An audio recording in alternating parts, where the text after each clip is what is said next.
Welcome, movie lovers, back for another Anatomy of Movie as we dissect Baywatch. That's right, grab your favorite pair of swing trunks and get ready to have a good old time because we're going to talk about it, so stay tuned. Welcome to Popcorn Talk, featuring movie discussion, news, and interviews. Popcorn Talk, we talk movies. And now, here's Popcorn Talk's Anatomy of a Movie. That's right, ladies and gentlemen. The iconic TV show has made it to the big screen via Dwayne Johnson as Mitch Buchannon and Zac Efron and many others. We're here to talk about it on Anatomy of a Movie. Joining me, we have Demetri Panos. Hey, movie fans, and you brought the guns. I did. Yeah, I was gonna take off my shirt, but we want viewers, right? I mean, I guess if you don't go video on this. Yes, for those of you listening, I have brought my tank top just in honor of the movie, of course. So there you have it. And I'm not wearing any pants. No, I'm kidding. You got your favorite Speedo on? There you go. Yes. Awesome. All right. So for those of you just joining us for the very first time, we go in depth with movies. And so, therefore, we assume you've seen the movie, which is to say we're very spoiler-filled. So, if you haven't seen the movie and don't want it spoiled, go see the movie first, then come back to us. If you don't care or you've seen it, great. Secondly, you can always get our rundown. Just there's a link in the description box. Click that link.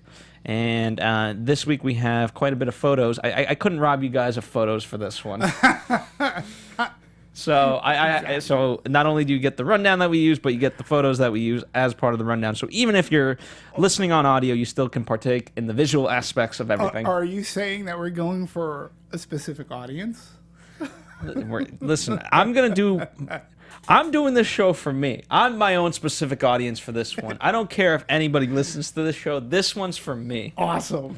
Well, that's good. So I'll give it to you. Blow those pictures up. There you go. So we'll go through various pictures. But I figured even before we talk about the movie itself, let's kind of go back to what Baywatch was. Sure.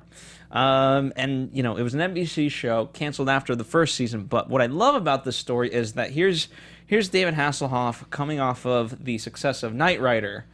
And he takes a shot on this and goes to bat for it, putting up his own money initially to bring it back to life. And oh boy, what an investment that was for him. Yeah, and I forget what network it ended up on. In what years are we talking about here too? The first season was in '89, and then it got resurrected in the '90s. Right. So we're talking a time where syndication was ruled, where shows, believe it or not, back in that time period, shows like Wheel of Fortune, Star Trek: The Next Generation really changed the landscape of syndication as well, and Baywatch was actually part of that swell, because when you couldn't make it or a network wouldn't pick you up, this option came along and gave audiences, because they didn't have to go to the network to see it. It would be on different channels depending on where you lived and times. But it was a great way to keep television shows alive, and Baywatch for sure benefited from that, I believe, because I forget what network it ended up on. Yeah, I forget because I don't remember that part of my youth. Yeah, but I don't think it went back to a network, so to speak. Yeah. It was like one of those, I believe it went into like that type of a syndication route.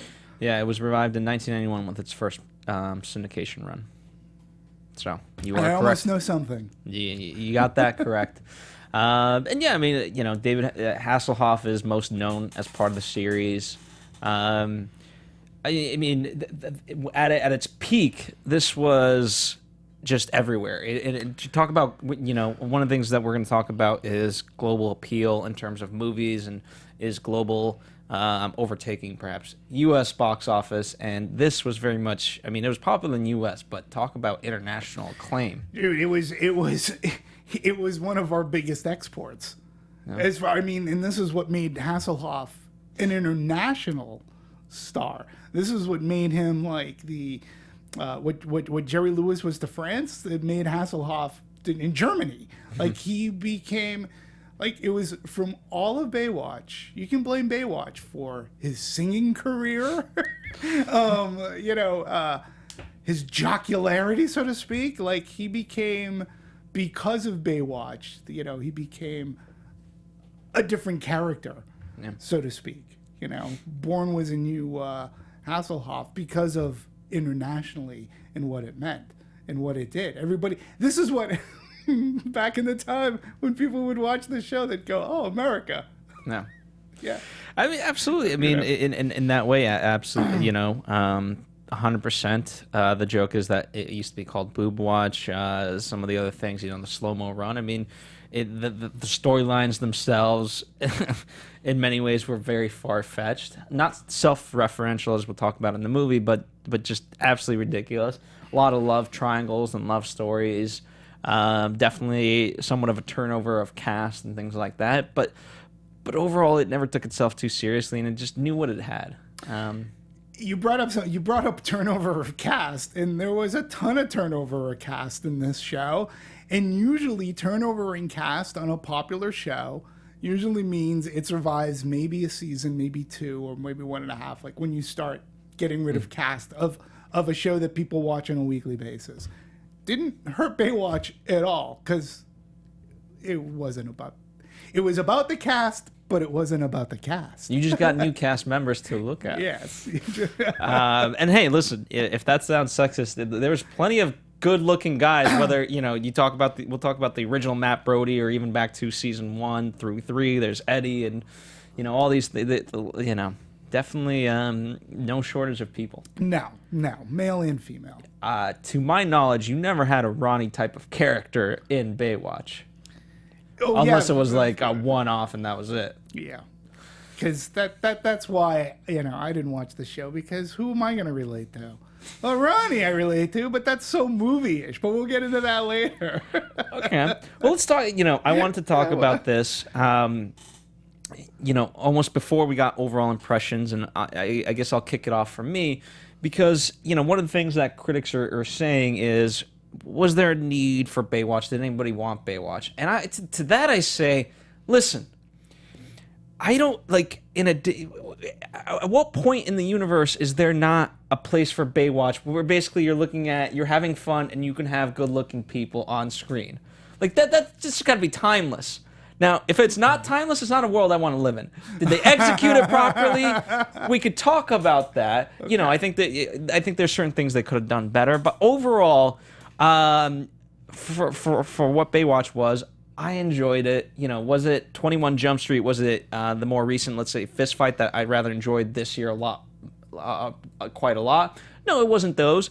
But nonetheless, it made me laugh, certainly, and I came away with a good time, so much so that I recommend it. I got to see it twice. The second time with Marissa, who does the panel with us, and a couple of other people, and yeah, they enjoyed it. Marissa, who in her wildest dreams never thought she would have watched Baywatch in her life. Right.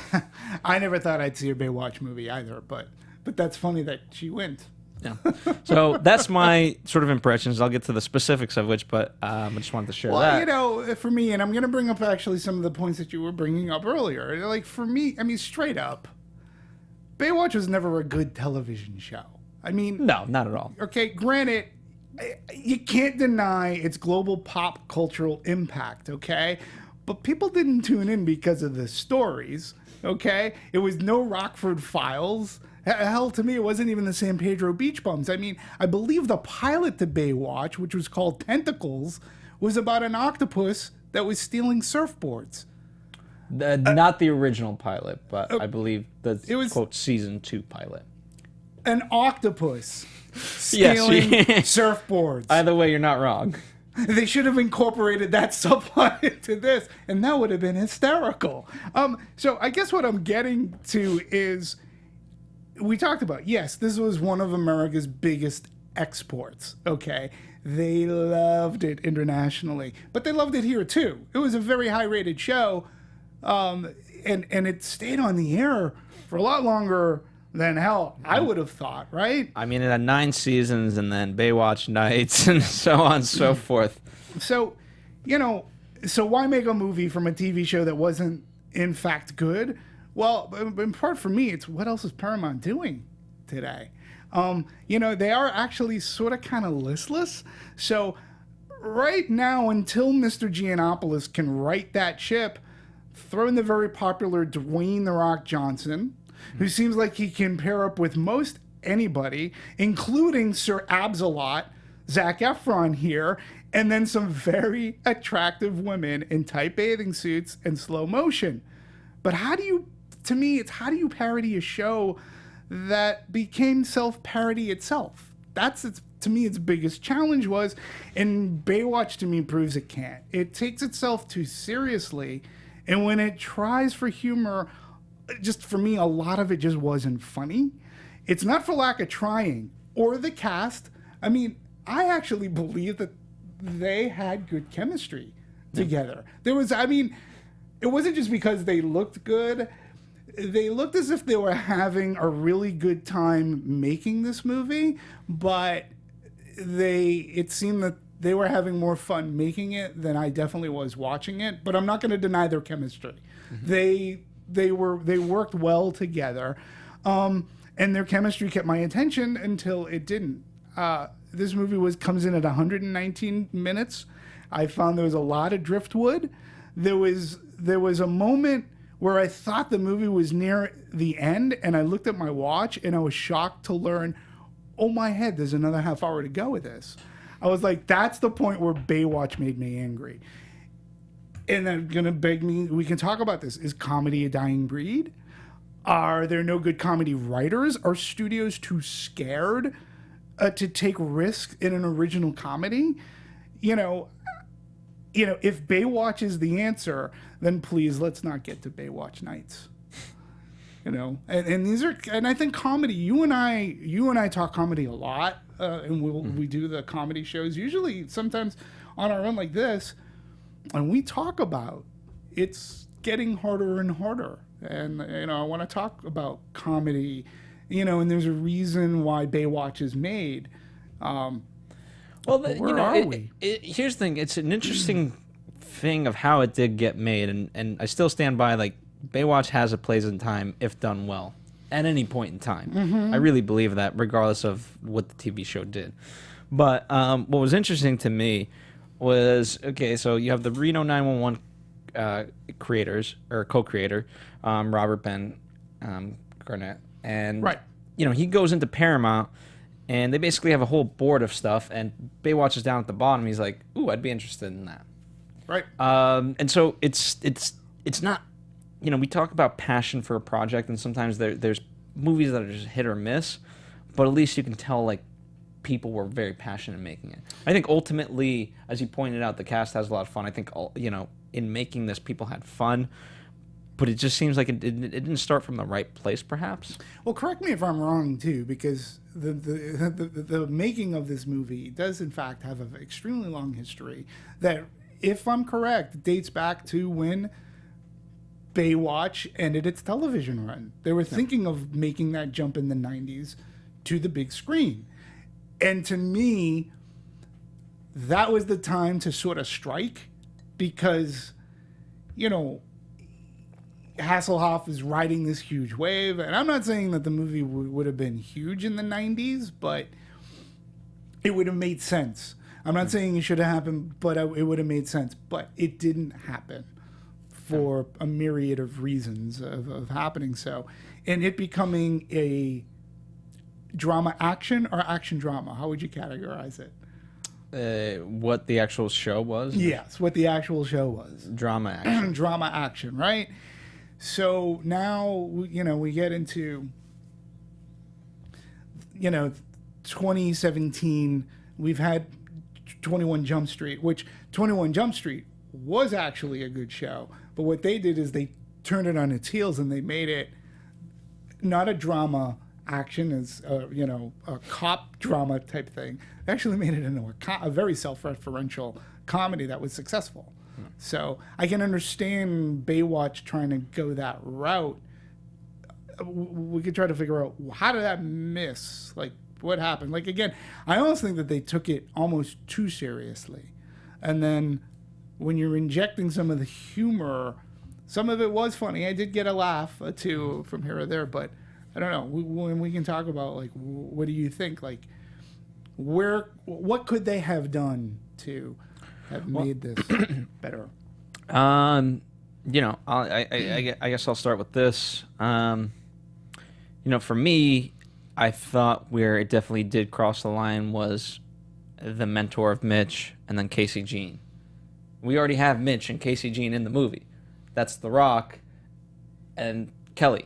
Right. We don't need now, like, make them other people, right? Yeah, meaning Pamela Anderson and David Hasselhoff, but to make them, now you're like, okay, well, what's if Mitch Buchanan is Mitch Buchanan, what's David Hasselhoff? Is he Mitch Hasselhoff? Yeah. And is she Casey Jean Anderson? Yeah. Like, it's just that's where the line was. Okay, you've tried a little bit too hard. Yeah. But apart from that, you know, I don't know. There's still something for me to the idea. And again, trust me, I think in the comedy scheme, I think there's tons of better comedies, and I think there's a tremendously different way to do this movie and still sort of achieve what they were perhaps trying to achieve. But I did have fun doing it, or watching it, and where I'm going with it is just the fact that, I don't know, sometimes it's just good to turn off your brain and just, you know what, just enjoy it. I get it. I just, you know, look, The Rock has become extremely popular and above and beyond just pop culture, but in cinema. Okay. You and I were talking about this. I want a list of movies that The Rock says no to. I mean, because this guy seems like he's in most everything. He's in a lot of movies, and he pairs up with a lot of people, you know. And I think the Fast and Furious franchise really elevated his game. And he started getting more roles. I mean, he's been paired up with Kevin Hart, and that movie worked really well. You know, Central Intelligence. You know, he's come a long way since, like, say, The Tooth Fairy. You know, he's always trying to. Well, even in The Mummy, like, he was. That was very. They're like, okay, we get what he is. He's a wrestler, so let's kind of put him on the outside of things, and we'll utilize him for what he could. And he was even in the sequel to Get Shorty. What was that called? Be Cool, or something. Cool, yeah. Okay, he played a gay character, and he was definitely trying to do different things, which I respect him for. First and foremost, the guy has had a ton of longevity, and now he's fallen into the Disney family. I mean, he was in Moana, which I'm not going to point to The Rock as being the success of Moana, but being incorporated into the Disney family. Now he's going to be in the Jungle Cruise, okay? And he's in the Jumanji reboot with I believe Kevin Hart again. Two names I never would have thought. Right, they work together, but okay. And the thing about The Rock too, and I know this from experience, is that good movie, bad movie, you want him on your team. You know, it's a risk to make a movie, okay. But at least when you get The Rock, you know this: he's going to give it his all, and number two, he is going to do what is asked of him to promote the movie. Okay, I mean, I've gone to shows like in Vegas CinemaCons, Show West CinemaCon, and this guy has been there straight for like the past 5-6 years, and sometimes promoting more than one movie. Okay, so he'll show up for whatever studio. He loves, and he gets the business of exhibitors. He loves that. So he's very charismatic. He seems to be very nice. One thing that I got from watching Baywatch is truly, even offset, he was Mitch. He was the captain. He was the lieutenant. He was their boss. And that seemed to be something that would carry off of set, but not in a bad way, but in that very good familial, you know, family type atmosphere way. So I think putting The Rock in this movie, and number one, he's no bigger fan. To your point too about bad reviews, he has gone on to combat those reviews. What actor do you know of? Sometimes they just go hide under a rock when it happens. Not The Rock. He will come out and say, guys, don't listen to this. I mean, you know, if you're Paramount, you're thrilled to death to have him on your team because he will go to bat. When I went away and I was at the airport, they had the big video monitors and they were promoting Baywatch, and he was doing silly stuff there. I mean, he does what's asked and above and beyond. He's behind the project 100%. So I understand why you would get him into the project. Well, even in terms of development, and this, I'm taking this from your research, but I saw various bits of it too.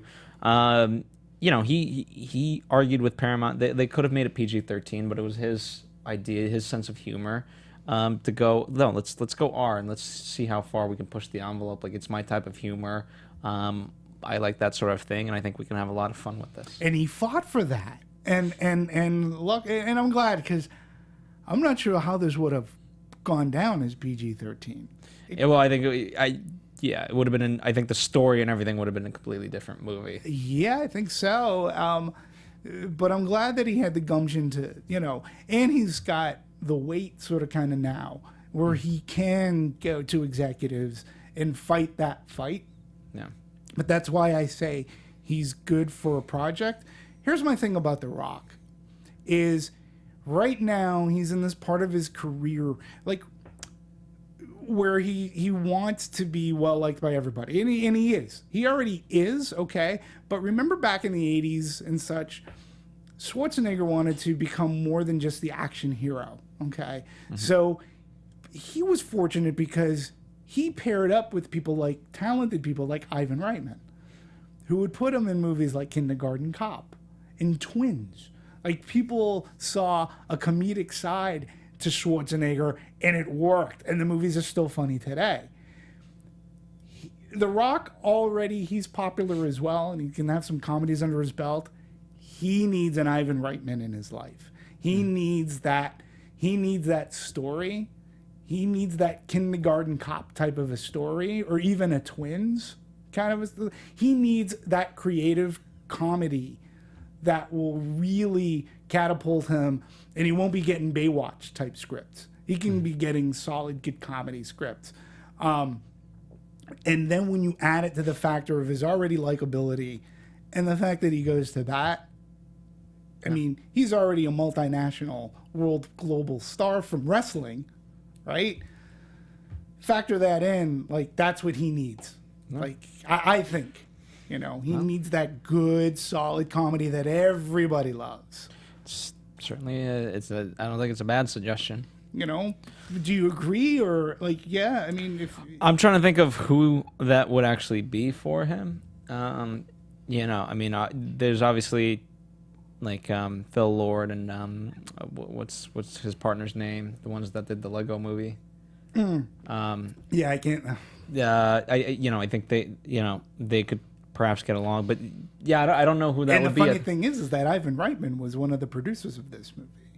Yes, he was. Montecito, so it's interesting. I'm hoping, you never know. I mean, that's what he needs, that to really catapult that comedic career, because I think he's got the charisma. Yeah. And I also think that he has the comedic chops, and he has his timing down right. And like I said, he pairs well with Zac Efron. He obviously paired well with Kevin Hart. Very much People so. like that. So he needs more of that Kevin Hart kind of stuff too, because he truly is breaking. And he's on Ballers right now on HBO. So with that, he shows that he can do a little bit more of the dramatic side. I mean, this guy's doing a ton. He just doesn't stop. Like I said, I want to see what he says no to, just because he's so busy. Yeah. So, well, absolutely. So why don't we, the interesting part before we dive into the story, kind of giving you a background of the story. So Damian Shannon and Mark Swift wrote it. They're a writing duo, but known for horror, ironically, of all things. So they met together at USC, and then they just kind of been working ever since. And they did Friday the 13th in 2009, Freddy vs. Jason, and Shark Tale. So, interestingly enough, a little bit different of their wheelhouse. Yeah, they go for, one family picture, if I'm correct. Shark Tale's the animated Will Smith, right? Yeah, and then you have two hard our franchise horror series, and then it's not unlike Danny McBride, who's going from comedy and now he's writing the Halloween movie. So, but hey, if you're a good writer, why wouldn't you be able to tackle a comedy, and go for that? Well, I think it's this. Well, I would argue, the big thing is, I think it's much easier for a comedy writer to write a drama than it is like comedies. You either have it or you don't. I agree. You can't. I don't think like Aaron Sorkin. Good luck writing a comedy. No offense to him. I think he's a fantastic screenwriter, but he's not writing Billy Madison or. No. So. No, I mean that's why I think like that's again, comedy sort of seems to be a dying breed. It's as if unless there's something that they can franchise. Here's right? the thing, I would argue, like, and again, by the way, as you guys listen to me, you guys will actually wonder what the things I say, do I actually like this movie? Yes, I do. So, but there are going to be things I contradict myself with. But in terms of where film's at, I look at it in the sense that if you're a writer, you've jumped ship from films and moved on to TV. Sure. It's, and you have, not longevity, but let's say job security. Certainly more so than this. You are a producer. You're well respected, and you know what? Like what Hollywood used to be. It just amazes me the fact that movies like Hollywood. We kind of talk about it. There's several writers every now and then, but even then, it's like it goes from one person then to a rewrite. Sure. Whereas the old Hollywood, it was very much a writer's room for movies. Yeah. And now they've just transitioned that into TV. But why it doesn't exist for movies anymore is beyond me, and that's partly why I think movies are the way they are. It's just we don't have the writer's room that we used to have for movies. Yeah. So. Yeah, I mean, no, and that's a good theory as well, and I agree, because there isn't that. You can read the old Hollywood stories about how when people like Spielberg and Lucas first met, and then they were friends with Francis Ford Coppola. One of them was a friend with Francis Ford Coppola, or not Irving Kershner. Who's the gentleman that wrote? Who's the gentleman that wrote Empire Strikes Back? Yeah. Frank. I forget. What an I'm not a idiot. Star Wars buff, but so I'll but forget. He's oh my God, he was that big time. Oh God, now I got to look it up. Because because he was a writer that they used to hang around with, and then they would, he wrote like Raiders of the Lost Ark, and it would be like, well, we want to kick around these ideas, and you're right. And I don't know if that's necessarily happening, but I want to know what's happening more or less to comedy, because Baywatch, I can see why. Because for Paramount, which isn't this sort of kind of in this, they're in doldrums right now. And Baywatch, if it hits, that's a franchise for them. Okay? They're not thinking, let's make one really good movie, and if people like it, then we'll go back to the drawing board and talk about sequel. They're thinking Baywatch, wow. Like, we can have a Baywatch 2, a 3, and then we can do a Baywatch Nights. Like, they're thinking a much larger picture.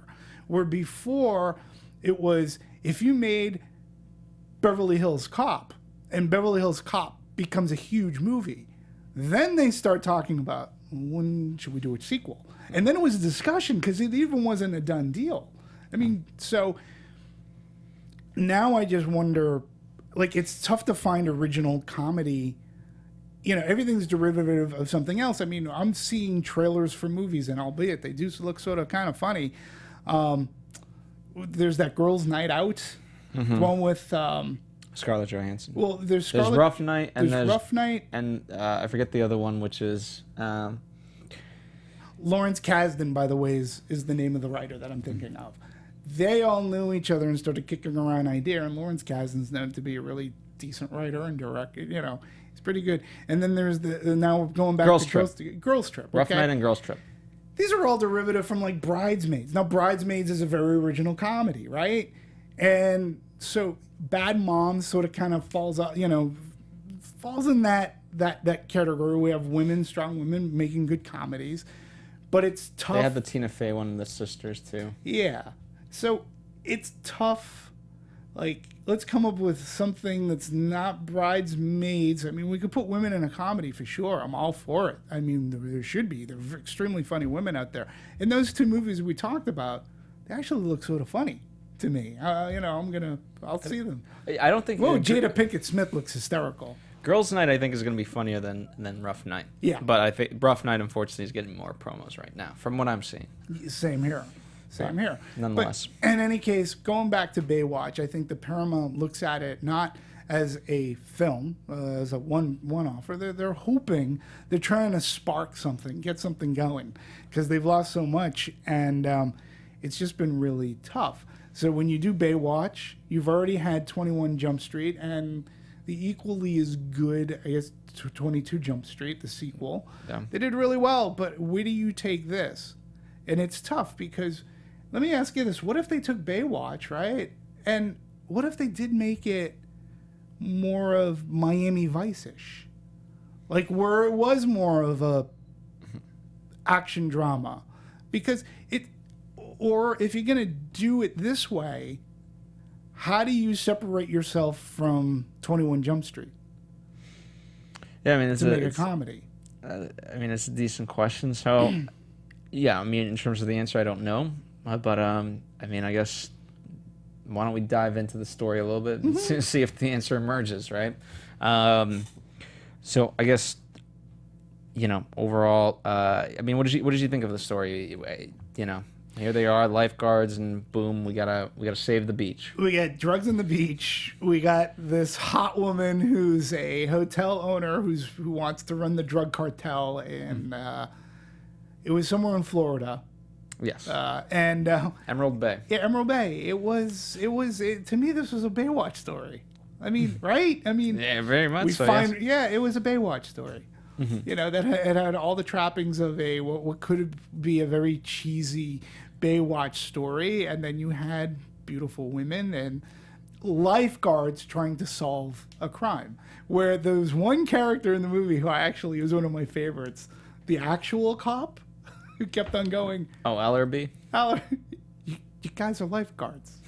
Like, no, we'll handle this. Like, and they never got the joke. No. We're keeping the beach.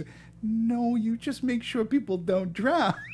That was actually a fun take in going back and forth, but that's not what Baywatch was ever about. They always got involved in these shenanigans. They did, obviously the difference in the movie version is that they're a lot more aware of it. Where, with the TV show, God knows what could have happened. The only things that they reference of the past is the relationships, but at no point are we going back of like, oh, remember last week when the ship blew up and we had to save everybody, and that was never brought into, because we just needed to keep it moving. I get it. I mean, I in terms of the introduction of characters, it's very Baywatch to have trainees, so I thought that aspect worked well. I did enjoy the idea of Matt Brody, although I think perhaps a little bit too hit on the head a lot of the times. I thought they could have taken it down a little bit, perhaps. Just because he's just such an idiot. Yeah, but Zac Efron has sort of kind of made that popular of himself right now, especially since Neighbors. His character's not that far off when you break it down. No. Now, watching the trailer to this, I like the idea of, guys, we need, like, I didn't know that they were going to make him such an oaf, so to speak, because I like the idea of, I thought he was going to be more of I thought he would sort of kind of know what he was doing, but he was just going to be the big-headed, hey, I won 2 gold medals. But I thought that was that's a good idea. It's like, I understood it from the trailer. No, we need him for publicity's sake because he was in the Olympics. But then they added this other story where he tanked the relay because he threw up in the pool and stuff. And so, I mean, I thought in terms of something new, certainly was new. Absolutely. Yeah, I mean, I think part of the reason why perhaps that it's just he never really gave her a good reason, because he gives that line of they just needed me to win the race. And and she says to him, "Yeah, well, you certainly made sure they didn't." But it's not. Yeah, it's there wasn't anything beyond that. So, but in terms of the story, I felt, it felt a little bit different, again, because I've such a history with it, and perhaps someone who's going into it a lot more fresh, they might not. And part of it, it's the movie format, but in the TV show, you had multiple plot lines going on. Sure. This was very much, okay, find out one thing, get to the next, which leads us to the next thing. It's in that regard. So you had that, but the way I was viewing it, and maybe I'm diving too deep, but you had potential romantic relationships budding. You had the trainee, what was his name, Ronnie? You had Ronnie Summer and So, obviously Matt Brody. And Matt Brody is learning to be part of the team, and his potential relationship with Alexandra Daddario's character. So you had all those little silly plot lines, and then you had the gorgeous woman who runs the hotel, who's trying to pressure all of the other hotels to sell her their property so she can be the drug czar of Emerald Bay, and you had all that silly drama going on. That to me was like right straight out of. It was as if they just picked up an unused script. But I'm telling you, Squid stealing surfboards would have been a great subplot. Like, Mitch, we got. What happened to my surfboard? Well, sand drifters, and then it just yeah. What in terms of Brody and Mitch, what did you think about that interaction? Because obviously a lot of people are writing about the bromance between them, and I thought it worked overall very funny, and so much so in terms of when you go back to your idea that they're having fun doing it. It was Zac Efron who came up with every single one of those nicknames. Yes. Whether High School Musical, whether One Direction, And let's face it, Adam Sandler's made a career of doing that. When we talk about Adam Sandler movies, but however, I definitely think that their chemistry worked really well together. And The Rock appreciated Zac Efron's work ethic. Apparently, Zac Efron was waking up at 5 a.m. to start working out. And he's like, who does that? But obviously, I think that they had a good chemistry together. The Rock appreciated the fact that he was throwing these ideas out, and he even credits Zac Efron for saying, you know what, he brought a lot of the comedy into this movie. That was really funny. And the mere fact, I really thought that The Rock was able to carry it off and say it so that it was funny. Every time he called him a new name, it was awesome. And it's funny that Zac Efron goes, oh, you got to call me High School Musical. That was a funny line, So I liked their pairing. I thought they were very good together as a team. But again, I think to The Rock's credit, it looks like you can put him up with almost everybody, and he's gonna try to make it work out. Overall, but I mean, here's the thing. I to that same notion, I don't want to discredit Zach. Right? No. I mean, we've seen The Rock work with Alexandra and San Andreas, right? And she played his daughter. And while for most of the movie, spoiler, tune out for a little bit.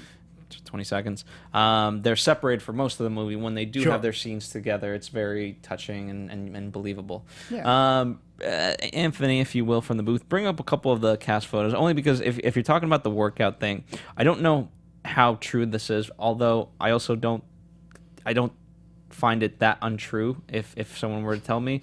The notion that these guys literally just all they did was work out and eat like celery to stay a part of this movie for like whatever amount of time that they filmed it. I didn't know about the diets, but again, whether or not that's fully true, I don't know. At the same time, I don't see it being not true either. They were all very conscious of, okay, we got to maintain our body. Alexandra Daddario goes on, when she found out she'd have to spend 3 months in a swimsuit, she was like, she decided to get off her rear and trained with Zac Efron's trainer. And that gentleman's name is Patrick Murphy. And to get in shape, she went from doing the occasional yoga session to training 4 or 5 days every week. And that included free weight training, BOSU balls, BOSU balls, TRX straps, and much more, leading her to put on what her trainer called visual lines of definition. Now, she was mostly in a red bathing suit, so there are nice lines everywhere to be had in this movie, for male and or female, mind you. This is true. You know, and she did it because she wanted to look good in the swimsuit. And she had to wear it every day on screen, even when she auditioned for the role. And then the ongoing joke is that everyone in the movie is supposed to be supernaturally attractive. And she's like, really? I've never done anything where I thought about my body as much. You're literally in a bikini the entire day. She said she even wore a swimsuit when she auditioned with Zach. And their chemistry was pretty good, too. Yeah. That's why I feel all around the cast got along well together. And you're right about Zac Efron. I wish he didn't have to play such the dummy. Yeah. Because I think it's, you mentioned Neighbors. I could go to Dave and Mike Need Wedding Dates. Yeah, he's kind of in that same boat. Speaking of auditioning in bathing suits, Kelly, who plays CJ, she decided to audition in a bathing suit, which I thought was funny, which she kind of regrets, but obviously I doubt she regrets it fully because she got the role. So something worked. Well, it's to her credit. Could you... From what I understand, the audition process is it could be a very nerve-wracking process, and that if it's one of those things where people are waiting outside the door, okay, there isn't much camaraderie going around. They're competing in a sense for a role, okay, and I just was thinking, oh my head, could you imagine the other women who might have been up? Who were up, not might have been, they were up for that role as well. And then she shows up wearing the red suit. Like, I'm surprised they just didn't like going, oh, F you, I'm out of here. There's no way. How do you compete? Like, I mean, good on her for having the courage to do that. Because, remember, there were times like Sean Young showing up in a Catwoman outfit really didn't do her any good. Well, she also hid under the desk at Tim Burton and popped out because she wanted the role of Catwoman. So that didn't work out for her so much. But for her, you know, it worked. Right now you say, brilliant. If she didn't get the role, number one, we wouldn't be hearing about the story, and she'd never dress that way Never again, yeah. to do it. So it's like baseball. Oh, yeah, it's great that you subbed out that player. That was a brilliant move. And if it didn't work, that was the stupidest move ever. So, absolutely. I want to talk about the comedy aspect specifically because we sort of meandered a little bit, but when you spoke about Alexandra, one of the things that you had sent me was the fact that she wanted to be a part of the movie because of a very specific scene. Now, when I was first starting to read it, I thought she meant the corner scene. And where yes. I'm going with this is there's two completely very dick-heavy jokes and scenes in this entire movie. And so I wanted to, obviously get your perspective on both and whatnot. And I'll let you complete the thought of Alexandria and what she said, and then we'll talk about the scenes. The scene that she's specifically talking about, and I personally think it's the funnier of the two scenes, is the scene where Ronnie, played by John Bass, gets his junk stuck in like a beach chair, a wooden beach chair, because he is excited because of, I'm sorry, what was CJ. CJ, who there was a little love interest going there. She was next to him, and he got excited. And who's the comedian? His buddy. friend is there. I forget. I'll look it up. Because I actually thought he was going to be in the movie more. I was sort of kind of bummed that he wasn't. Points out that he's like, dude, look south because you're pointing north, so to speak. And he does a header onto this chair, and he gets stuck in the chair. Hannibal Buress. Yes. And that to me, it was a very funny scene because then he stands up with the chair, which is a funny visual. He's stuck. His privates are stuck through the chair, and CJ keeps on like caressing his head, and he's like, "Get away from me! That's not helping." And meanwhile, he's like, "I am so embarrassed," and I was like, going, "Yeah, that would happen to me." I would be going, "Yeah, that's very embarrassing." And then when he talked to Alexandra Daddario, he goes, "Did you know about this?" She goes, "Oh no." No, we all know about what happened to you in the chair. That was a funny, played out scene. I wish more of the comedy were that clever throughout the movie, because it was just like, please stop touching me. Please stop touching me. It's not helping. And Hannibal Buress, who was it? It was like, thinking your, where did the line, like, thinking your grandmother's underwear or something? Oh, like I think CJ might have been the one feeding it to him. And he's like, "Get away from me." That was a very, when you're thinking of comedy in movies, I felt that was a very structured, played out bit. Yeah. What are your thoughts? And that's why she wanted to do this movie, for that scene. So. Yeah, it came out of nowhere in the best of ways. And I thought, here's the thing, it's kind of an interesting comparison, because when I look at that scene, it has the right amount of balance in terms of how much you show and how much you give. Right. The second scene, the coroner's scene, there's no bones about it. No. And, I mean, correct me if I'm wrong, the only reason Mitch ultimately does it is he's hazing Matt Brody to touch the guy's dick, and so he can take a picture. Yeah. He's not actually checking for anything. No. And I don't know. Yeah, maybe it's because I'm a guy. I was just like, oh, this is a little bit too far. Yeah, it just didn't have the heft, so to speak, as that first scene, because this one was, the second scene was purposely gratuitous. Yeah. Where I agree with you. The first scene on the beach, it was multi-layered too. Because, number one, he can't get out of the situation because she's trying to help him, and that's not helping. It's only making matters worse. Then you throw in the embarrassment factor, because everybody on the beach now is watching him, and he's standing up with the chair stuck to his head. So everybody knows what's going on. So you have that embarrassment factor. So and I loved even Mitch of like, yeah, I've gotten my penis stuck a couple of times, yeah, in women. In women. And it's just like, what?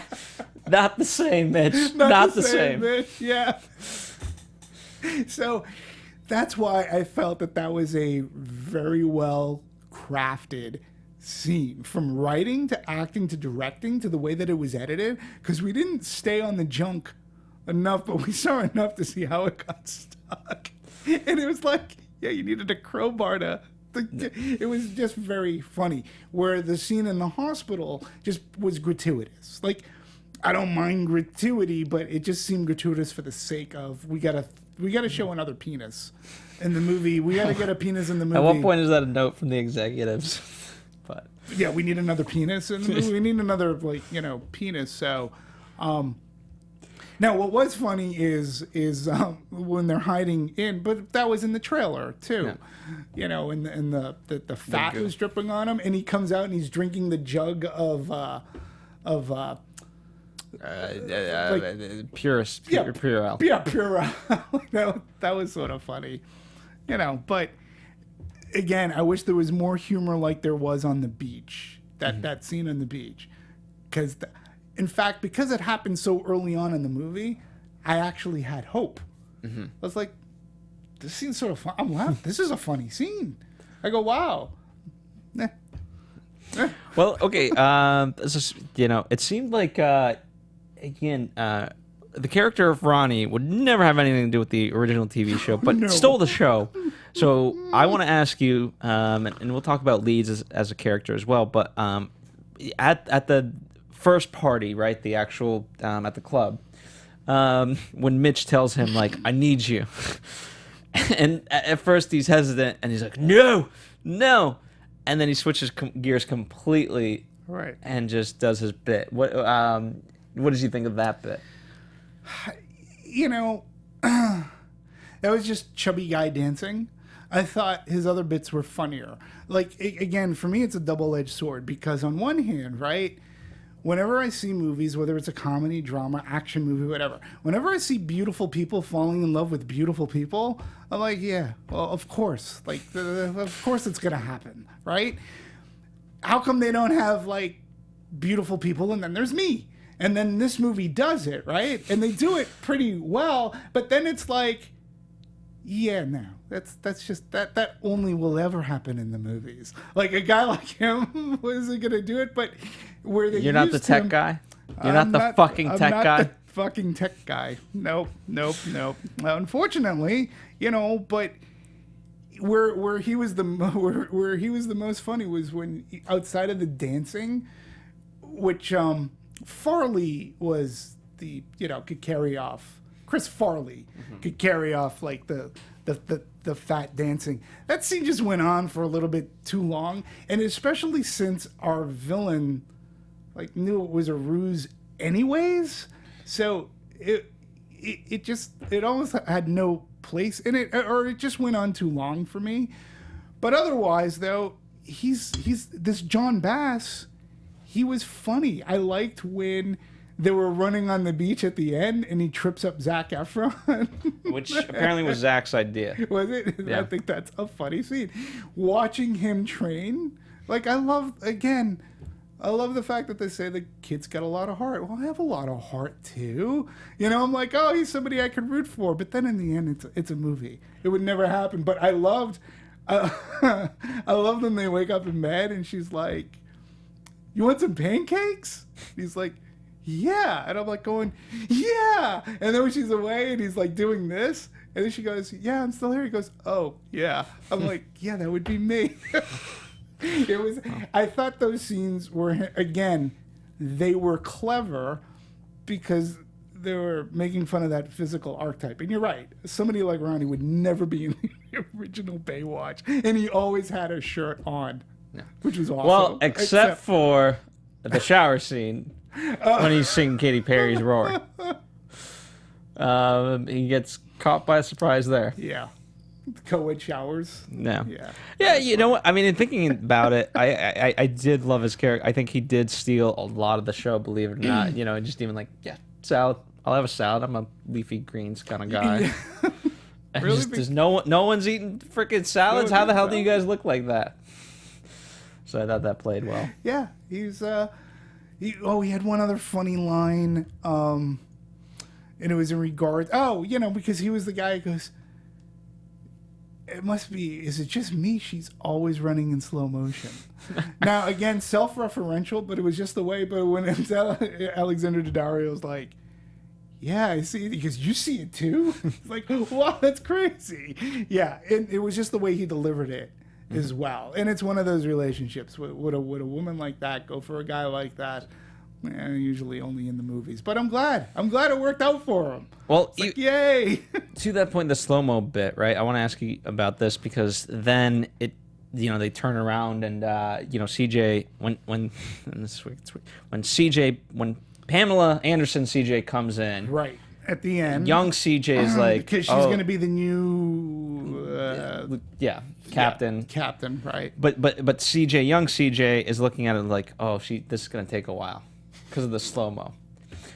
Which I thought was funny, but let me ask you, not to be mean to Pamela Anderson, but like I felt almost bad for it because we're not in the time that she was the icon that she's still the icon that she is, but I don't know. I thought it did her a slight disservice.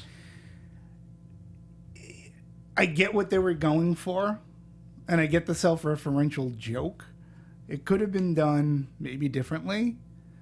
I was never the biggest Pamela Anderson fan, and I understand her appeal in Baywatch. She tried very hard to do other things. Stacked was a good TV show. I will say, check it out. Did that last? It didn't, but it was actually pretty fun. And I'm just saying. Not that I'm also not saying I'm the biggest advocate of Pamela Anderson.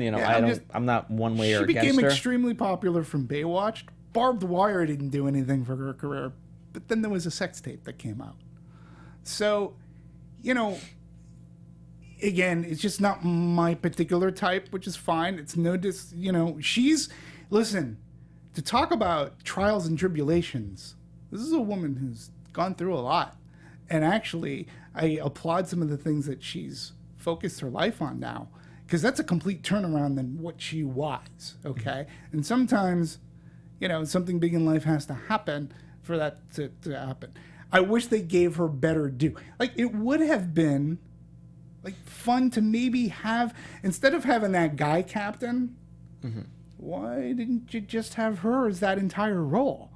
Make her the bad guy at the end.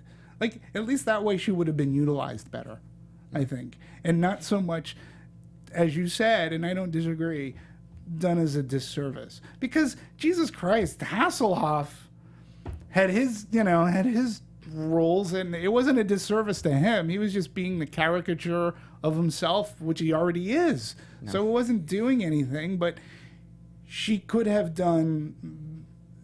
put her in a better spotlight. Or maybe she needed saving or something. Maybe she was running in slow motion and she tripped.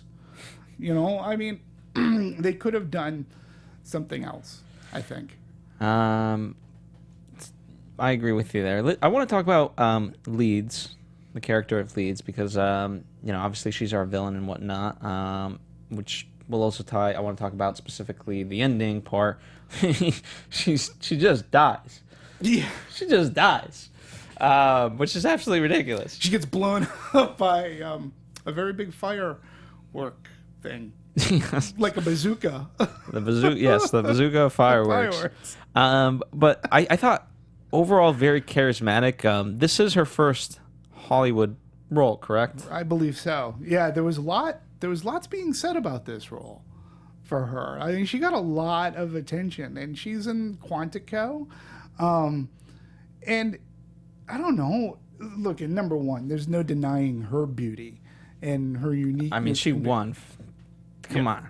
Like, you don't win, the world pageant and not have beauty. And there's no denying that.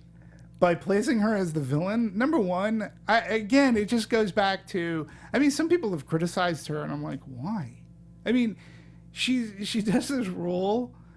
She looks like she's having a good time doing this part, right? It's not going to win her any awards or, it could. I'm not sure it'll help her get any other jobs, but she had fun doing it. She looked fantastic doing it. I can't look at this movie and go, oh my God, the acting was so horrible. She did what she had to do, and she appeared to have a good time playing in that role. So I can't criticize her at all for being in. You're right. Her character just sort of gets blown up, and that's it. Bye. Just no remorse whatsoever. Yeah. But what did you think of her? I thought she was obviously very stunning, especially in that green dress. Yes. And you know what? They did switch up the character from being a male to a female, which I believe is The Rock's idea, or that's at least how it's put to paper. And one of the things that I thought worked well was the addition that she kept saying, like, I thought at times that she could have been over the top, and yet she had those great lines where if I was a man, you would say I'm driven. Right. And I was like, okay, well, that's a good addition. I don't know if that's necessarily true, but it's like, okay, well, it does make you kind of question and wonder of like, okay, well, yeah, perhaps. What movie did this line come in? And again, there's just no denying that they really filled this movie up with very beautiful people, and she was a very beautiful villainess. And she played it just fine. Yeah. Like, in the confines of look, if you were to take this out and put it into another kind of a crime thriller, you'd go, Jesus, you should have gotten somebody else. But in the confines of a Baywatch movie, she was perfect. Yeah. Like, she wasn't cheesy, I didn't think. She delivered her lines fine. Oh, yeah, I'm curious to see more from her. I really do. I don't watch Quantico, but it doesn't show me that she can act. It shows me like, okay, she can have fun with the role, and I'd like to see more. And she doesn't mind being in a Baywatch movie. Absolutely not. Yeah. All right, so if you will allow me, unless there's any other story elements, I figured I'd do a quick rundown of the history of the main characters. Please, I would love that. Because, So we have some pics. So, and by the way, if you're in audio form, click the link in the description box to download not only the rundown, but the pictures. And so here's a side-by-side comparison of the various characters. So here's Mitch Buchannon, originally played by David Hasselhoff, now The Rock. And Hasselhoff has been in all the seasons. Mitch Buchannon is the main character of the series, going all the way to the penultimate season of Baywatch Hawaii in 2000 when Hasselhoff decided to leave the series. But he retained his position as executive producers. As the years progressed, Mitch increasingly served as the mentor and father figure to many of the younger lifeguards at Baywatch headquarters, helping them in work-related matters and also their personal lives, which, you get that. Yeah, I have a question. So the original Baywatch, I always remember that was what people believe Southern California to be and look like. That was it. And I think that was the appeal, particularly, too, coming from Boston. When you saw Baywatch, you're like, oh, my God, California, beaches. Oh, my California head. dreaming. Yeah. And so just imagine, overseas as well. Like, that was what they looked at California as. The show ran on for a long time. And it was filmed, I believe, in Malibu, right? They changed the setting to Florida, and I don't know if that was because Rock's filming Ballers in Florida, but I heard they moved Ballers to California. Well, Florida, from my understanding, is because of tax incentive. Tax incentive? Okay. Yeah, primarily. I mean, maybe there's other reasons, but primarily tax incentive. Okay. So, it was interesting to me because, to me, Malibu and California were easily as big as the show. Yeah. That's what people who didn't live in California or Southern California, they pointed at Baywatch and go, oh, yeah, oh my God, look at California. People are swimming. Look at the beautiful women. The water looks warm. Now we got Florida dreaming. Now we got Florida dreaming, which the water is probably a lot warmer. Maybe. Yeah. Plenty of great beaches all over the world, by the way. That's true. So then we have the character of Matt Brody, played by Zac Efron in this one, but originally played by David Charvet. He was on from seasons 3 through 5 and then reoccurred in 6. He had a long-term relationship with Summer Quinn, which they allude to in the movie, in the 4th season, and pursued a similar relationship with C.J. Parker, so maybe something for the future in the movies, in the 5th and 6th seasons. He was forced to resign because of a phony sexual harassment lawsuit filed by series bad girl Neely, but was reinstated after the lawsuit proved to be false. After a while, Matt went back to France, unable to cope with Neely's return. He eventually returned, but after going on a holiday with some members of the team, he was never seen again, which suggests he returned to France again. Now, ironically, this is my speculation. I think he's he in the movie version, I think it's Matt Brody mixed with Eddie Kramer, who was played by Billy Warlock, who was in seasons 1 through 3. And Eddie began life on Baywatch as a teenager with a complicated background. Being an orphan, he learned from an early age to defend himself, a theory that got him in trouble. He kept to himself and liked to keep himself in the box. This helped him in some situations. Eddie was homeless during some periods of time, and he was helped out by lifeguard Craig, and then eventually he started a relationship and so forth. So that's kind of my theory, is that in the movie version they took those two characters and put them together. What's your theory on... We talked about this. So his name's Matt Brody. Mm-hmm. I'm a huge Jaws fan. I can't help not think that they took the first name of Matt Hooper, the oceanographer in Jaws, and then paired it up with the last name of the chief of police of Amityville Island, who they worked together in Jaws to capture the shark or kill the shark. His last name is Brody. Matt Brody. I'm just throwing it out there. I have no doubt that it's very possible, simply because by season 3 they'd already gone through so many characters that any inspiration that they could get to take to. So green dress. Then you have Victoria Leeds. Yes, I picked out the very green dress that has great cleavage, I will say and admit. And here's the thing, she had a lot of fun doing it. She's a new character, so it's not like she came from the TV show.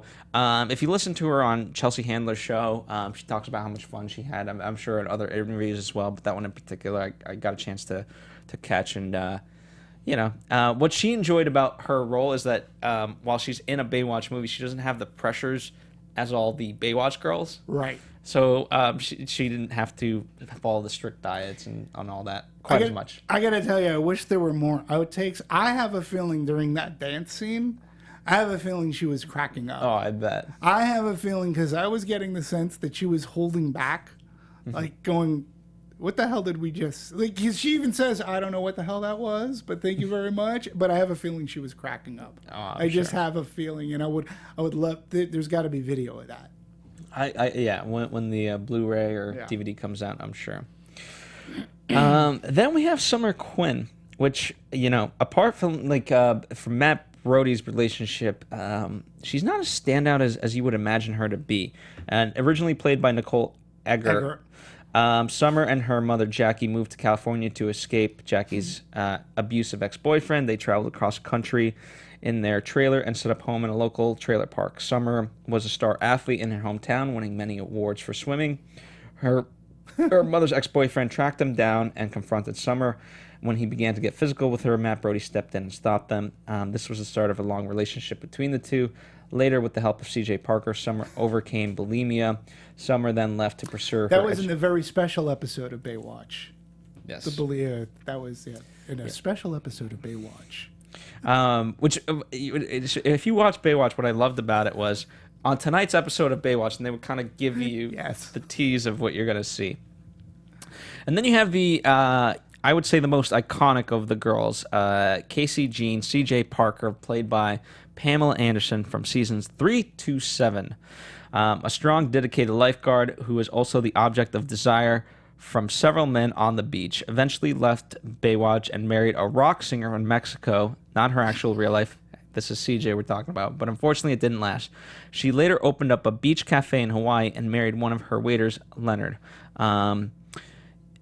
Ugo.com voted CJ Parker one of the top 10 blondes. Now, let me ask you something, okay? That, if you can go back to that other picture right there, see, this isn't the Pamela Anderson that we know now. Not the older, but even later on in years, like Barbed Wire. I mean, she's a natural beauty in this picture. She's had work done. And I don't know if it was necessarily necessary. I mean, again, when you look at this picture, she doesn't, I don't know. Again, I'm just going by, you had natural beauty. She's had a rough life. Being with Tommy Lee couldn't have been easy. Now, the actress who plays her in this new Baywatch, again, she's stunning. Kelly Rothbach. Yeah. She was really good. She was. She had a lot of fun doing it. And again, I hope, she continues an acting career. I hope that it doesn't stymie her, but she was really good. And she was, we were talking, she was a model. She was primarily a model. From Connecticut. From Connecticut. She golfs a lot, too. There's a lot of articles about her golfing and stuff like that. So, hey, hit the greens. You might catch her. Then she'd run me over in a golf cart. Then you have Stephanie Holden, which she was iconic, too, but because of her relationship with Mitch. So originally played by Alexandra Paul, she was in seasons 3 through 6 and reoccurred in 7. When Stephanie was 7 years old, her father died in a helicopter crash in Vietnam. This affected her deeply, and she developed a huge fear of helicopters. Stephanie was eventually abandoned by her mother and was raised by her grandmother. She developed a romantic relationship with Mitch Buchannon, and the two became very serious. The relationship ended abruptly when Stephanie left Mitch without explanation because she was married. Stephanie and Mitch eventually got over their differences and formed a strong friendship. She dies in season 7 after a lightning strike while at sea. This was a big episode. Paul later reprised her role as the late Stephanie in the second season episode of the spin-off Baywatch Nights. She's the one that not that I regularly watch the show, but she's the one that I crushed on. Mm-hmm. Yeah, she was, I liked her. She was, what I will say, like, out of the TV show, not that she's, like, the other girls were fun and things like that, but if there's any like, however close you can get to feminism, like she was a good role model for women, Right. or as best as she could have been under the Baywatch circumstances. So yes, very much so. She was, she was a lieutenant. She was strong. She was a leader, and she's a leader in this as well. Obviously, they underplay the relationship a lot more in this. And listen, this French Hadera, she was beautiful as well. In fact, I actually, when I was thinking about this movie and how to talk about it, I felt that her character wasn't in the movie enough. Yeah. I felt that way underutilized. And I don't know why that is. Maybe things just got cut out. But I actually felt, because she number one, she too, like, it's hard to point at another movie that had such amazing women presence. Like, not just one, it wasn't carried by, but they're each beautiful in their own way, and they each had their own individual type of presence on screen. And she's very beautiful. I felt that she was probably underutilized. She wasn't given enough, for whatever reason. Yeah, I would love to see more from her, and right now she hasn't done quite as much, but Chirac is a big movie, so definitely check her out in that Spike Lee movie. And then one of your favorite characters in this movie, Ellerby, right? So originally played by Gregory Allen Williams, he was in seasons 1, 3, and then 4 through 5, and reoccurred in 2 and 8. He's a good friend of the lifeguards, apparently not in the movie. A police officer who patrols the beach but hates the water. He appears in this movie, obviously. So, and again, I couldn't quite grasp that because he seemed to not mind Mitch. Like, they would fist bump when but I like the fact that he was the guy going, "What are you doing?" No, and that he couldn't enunciate, like, no, don't wait, what do you, he always seemed sort of lost, but he was funny, and I always did like the fact that he pointed out, no, what, you're a lifeguard. Give it to the police. But I was like, well, it is my cheat day. It's my cheat day. So, yeah. It was sort of funny, yeah. I put protein in it, too. And then I thought I'd shout out a couple of the characters that weren't in the movie, but that were beloved characters. Hobie, which is Mitch's son, primarily played by Jeremy Jackson, but Brendan Call also played him in season 1. Caroline Holden, Yasmin Bleeth. I'm surprised they didn't... Caroline Holden was the sister of Stephanie. Right, and I'm surprised that she wasn't... whether anything was offered, and if she just turned it down. Because... to me, it was always Pamela Anderson, Yasmin Bleeth.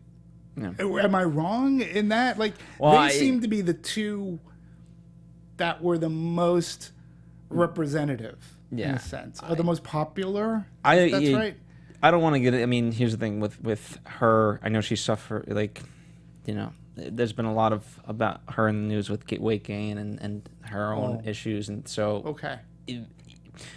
I'm sure maybe they didn't want to do it just because they knew she'd turn it down. It's one of those things if you're like a producer, and this is where it does get iffy. It's like, do we even invite her because we know she's probably not going to, she might want to say yes, but feel really weird. So if we just don't offer it to her, even though it's a little bit shitty, at least we're protecting her. I don't know. Yeah, and I didn't know anybody. It sucks getting old, but I didn't know any about that. I'm not, when it comes to a lot of people, I don't follow people and stuff because whatever their personal lives are. But watching the movie without knowing what you just said, I was a little bit like, where's she? Yeah, because she totally had her day in the sun with Baywatch. Yeah. So that makes sense. Then there was Kody Madison. He was in the later seasons 6 through 9. He was an Olympic swimmer with an irregular heartbeat. And then he had relationships with CJ and later on Lonnie McKenzie, who was played by the Carmen Electra that we know. So that's Kody. She was the other one, Carmen Electra. Yeah, she came in after CJ Parker, Pamela Anderson left the show. They replaced her with Carmen Electra. The resident bad boy was Neely. She was in many seasons, 5, and then 6 through 8, and reoccurred in 9. However, she was played by 3 different actresses, so the picture I have is of Gina Lee Nolan. At first, she was played by Heather Campbell, then Jennifer Campbell in season 9. So a lot of bad. Yeah, she was an interesting character. She was when we say bad, she was really bad. Like bad actor or bad character? She was a bad character. You're saying. Okay, yeah. So Neely's, she created a lawsuit against Matt Brody because of sexual harassment that never existed. That she faked. So, and then, what was it? Neely became involved. Yeah, she tried to ruin Mitch's relationship, and it was bad. And she was so important that 3 actresses had to play her. Absolutely. And then last but not least, awesome. Carmen Electra, who plays Lonnie. Right. She was a lifeguard who had dreams of becoming a famous dancer, so they obviously used her actual real-life talent for the show. So there you have it. Let's get into the... Now, do you know if they reached out to Carmen Electra? She's another one that, again, I was wrong, because you had Pamela Anderson. I remember always hearing about Carmen Electra. I mean, again, being a Howard Stern friend for many years, Pamela Anderson's a regular. Mm-hmm. Carmen Electra used to be on the show a lot. Mm-hmm. And I forget if Yasmin Bleeth was on it, but that's where it was from this show that you always heard about these 3 women. And they were on all of the magazine covers. Yeah, I think from what I remember, because she did an interview with Maria Menounos on Maria's show, Conversations with Maria, and I listened to it. I wasn't there, but I did listen to it, and the idea of Baywatch came up, and at the time she said she just hadn't been called, and she was okay with it. Now, whether or not they called her later on and she declined, I'm not sure. This was about a year and a half ago before the release of the movie, so plenty of time still left to have put her into the movie. It was still like when they were casting the movie. All right, so let's move into the production side of things as we start to get into this. What did you think of Seth Gordon? I mean, you and I both like a lot of his movies. Yeah. Horrible Bosses, both. I love both movies. Same here, and I actually. Okay, I think in Horrible Bosses he had more to work with as far as comedic talent goes. Charlie Day, Jason Bateman, who's the third? Yes, I know who you're talking about. But even what's Kevin Spacey? Kevin Spacey. Like even Kevin Spacey in his own right is a comedic genius in that movie, in both movies. I think from a comedic standpoint, from a comedy standpoint, he's working with a little more talent there. Okay, I think Horrible Bosses. We were talking about original comedy. That's actually a very good concept comedy. Who at one point or another has not had some semblance of an altercation with a boss or whatever. The concept is great. The performances are really good. And then when you go into the second one, right, you bring Chris Pine, you have Christoph Waltz and Chris Pine, okay? Nobody really thinks of Chris Pine as being a comedic genius, but Seth was able to get a good comedic performance out of him, and I remember watching him going, wow, Chris Pine's actually funny in this movie. And so I think he had a better base to start off with for Horrible Bosses. I think coming into Baywatch, it's a job. It's comedy. It's his wheelhouse. He could try to make it work. I don't fault his direction. You do have Zac Efron, who's proven from Neighbors and Mike and Dave Need Wedding Dates. Not a good movie, but he could still be funny. And The Rock is willing to try and break out. So I can't point to performance. I just think it ended up, number one, it was too long. We talk about this. This movie should have been an hour and a half. It should have been no more than 100 minutes. So I think the script needed a little more incubating to let's hone this in. Like, we have this great gag at the beginning. Let's try to make more gags like that, because that's actually funny. And why don't we take an old Baywatch plot like squid stealing surfboards, and let's throw that in, because some people are going to get it because they're Baywatch fans, and that's just fucking so ridiculous. Like, how did the show ever last on the air? And we could make fun of that. Like, more could have been put into it. It's of no fault of Seth. I mean, he is a good comedic director, and he gets the best out of his actresses and actors.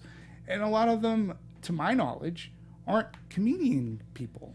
Yeah, I mean, here's the thing. I think if I had a chance to do it, and I'm not saying that the end result would be better, but my idea would going into it, I think there's enough there to work with trainees. Sure. You take the core of the pre-existing Baywatch lifeguards, insert the 3 trainees, and you kind of make it about them.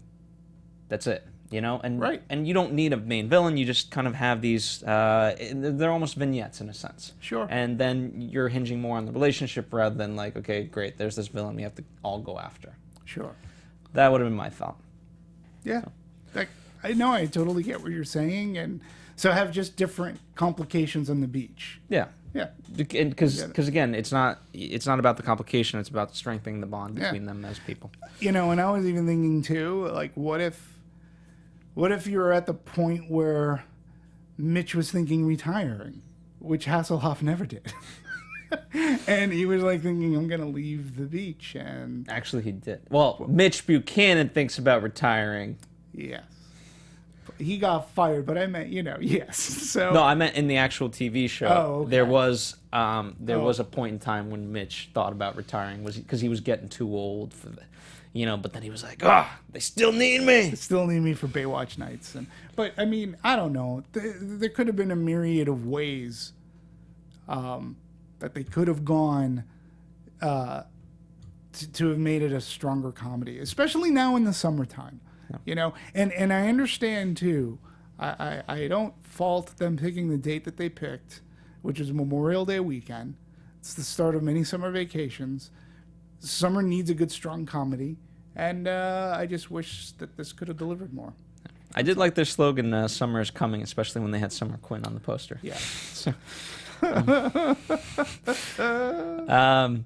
all right, let's talk about the music, because it's someone that is near and dear to us. Yeah. Christoph Leonard's. We got to interview him. He's worked with Seth Gordon a lot, and so he goes on to explain one of the biggest things for me was why they didn't use the Baywatch theme song more, and he goes on to explain it. But do you want to kind of give his quote? Well, I have that article up, but you have it in front of you. Sure. Because go ahead, because I was going to talk about other stuff that was really cool, but sure. In that sense, he just felt it was dated. It was 80s sounding. It was 80s pop. So they tried various different versions, 3 different versions, and it just wasn't, quote, cool enough. And when you say that quote, when you think of Horrible Bosses, right? And this is where he really shines, because he's not your traditional composer, but he blends score with pop, like pop rock music, right?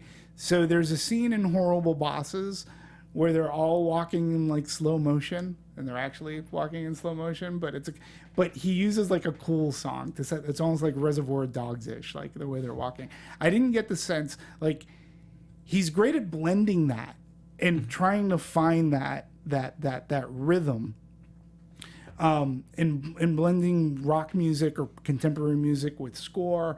But it was something funny in this article too that I read about him, because he talks about Elmer Bernstein, who's no stranger to great comedic score. This guy's worked with John Landis in Animal House. He's worked with Ivan Reitman, and we talk about Ghostbusters. He talks about Ghostbusters. But what was cool is that we talked to him a couple of years ago, and he talked about how he studied under Bernstein for a year. Mm-hmm. And we had that first. We talked about that first. But I appreciate that he's trying to do something different in comedy. He doesn't just stay the path. So he always does a good job, and he always, in these kind of movies, I think that kind of music helps with the pacing. May not impact the comedic punch, with the exception of like that scene in Horrible Bosses, but he does help the pacing move along. Yeah. Fortunately, my time is a little bit cut short, so I'll get through a little. Under Armour, a huge sponsor of this movie, as you can imagine. Which, by the way, I found it interesting that they've also done a lot of movies like Any Given Sunday, Friday Night Lights, The Blinds, Dark Knight Rises, which you can imagine for the Dark Knight suit, Lone Survival, Captain America, and The Martian.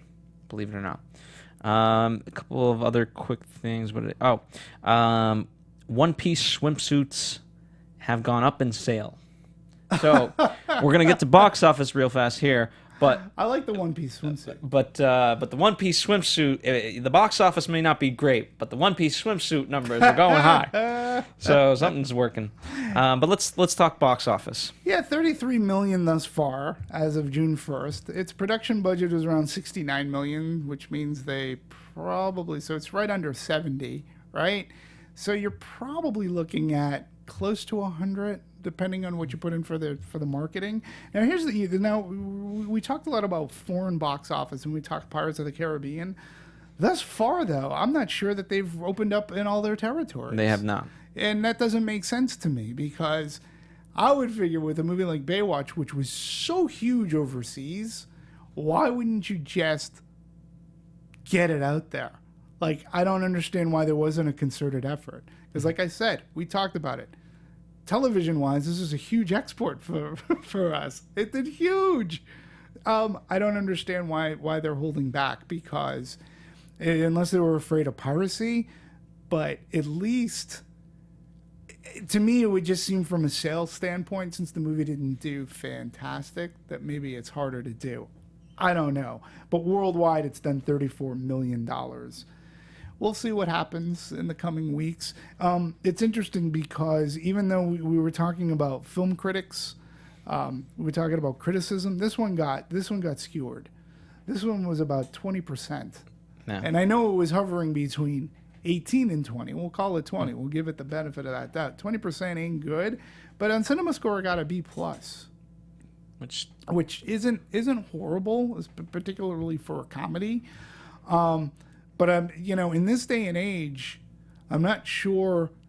We talked about the effect that Rotten Tomatoes may or may not have. It's interesting when you have a B+ and you couple it with a 20%. It's sort of a fast burn, because people, I don't know, we got so many movies coming out now in the summertime. It's hard for it to stay. And it's already been deemed in the media as a flop. Yeah. So that's tough, because people aren't going to pay attention to a CinemaScore. They will pay attention when every news outlet, when they're doing a rundown, says, oh my God, what such a disappointment. So, it's going to be tough. It's going to be tough for them. I would be interested in a sequel. I would like to see a little bit of changes. I think, a little bit less self-referential, and just kind of just go for it, but you don't have to go to the level that they did. I'm going to be more interested in their international box office to see if Baywatch still has that cachet. If there is to be a sequel, it'll be because of international box office. This is true. That at least that's my silly thoughts on that. Silly thoughts. Why don't we get to final thoughts? As I said, they made a movie out of a show which, from a story perspective, wasn't very good. Very popular. There's no denying that even today, when people say Baywatch, outside of the movie being released, they know what you're talking about. So, pop culture iconicism, Baywatch is. I had wished that this movie would have been funnier. I sort of had the sense when I was watching the trailer that I was getting the funniest stuff in the trailer. Fortunately, there were a couple of other gags that were funny. We talked a lot about that gag at the beginning, getting stuck at a beach chair. I wish there was more of that cleverness throughout the movie. Beautiful cast to look at. I felt that their chemistry did really come off on screen. They looked to have a very good time making the movie together, which is fine. That at least showed up, because sometimes it doesn't happen that way. And if they're miserable, I'm miserable. At least they were having a good time. So there you go. So yeah, was it the perfect movie? No. Did I enjoy it? I did. Would I recommend it? I don't think it's for everybody. But I do, if you're a fan of Baywatch, the TV show, it's worth a watch. It's worth the curiosity factor, if nothing else. And if nothing else, I applaud them for taking a shot. Then you know what? Call me next time. I'll help you guys out. Yeah. All right, guys. Thank you guys as always for joining us. At DMovies1701 for Demetri. At Movie Anatomy for here. Definitely check out our past shows. We've done plenty of them. Just today we did Pirates of the Caribbean, Dead Man's Telling No Tales. So check out that, and check out the Christopher Lennox interview we did for Horrible Bosses 2. We've done tons and tons of movies, coming closer and closer to 400 soon. And down the pipeline, we've got Wonder Woman, we've got Spider-Man Homecoming, we've got so many others that I can't even think of. Dunkirk. So who knows? And when you say go back, look up our Christopher Lennert's interview, because that was in surrounding Horrible Bosses. So, and what we're listening to is the original theme song to Baywatch, seasons 1 through 3. Thank you guys as always. We'll see you guys next time for another Anatomy of Movie.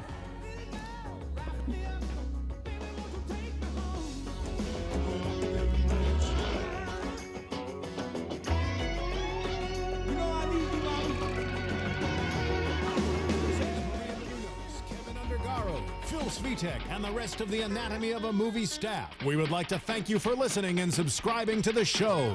If you have any questions or comments, feel free to email or tweet us. I'm Sir Richard Wentworth, and this has been Anatomy of a Movie.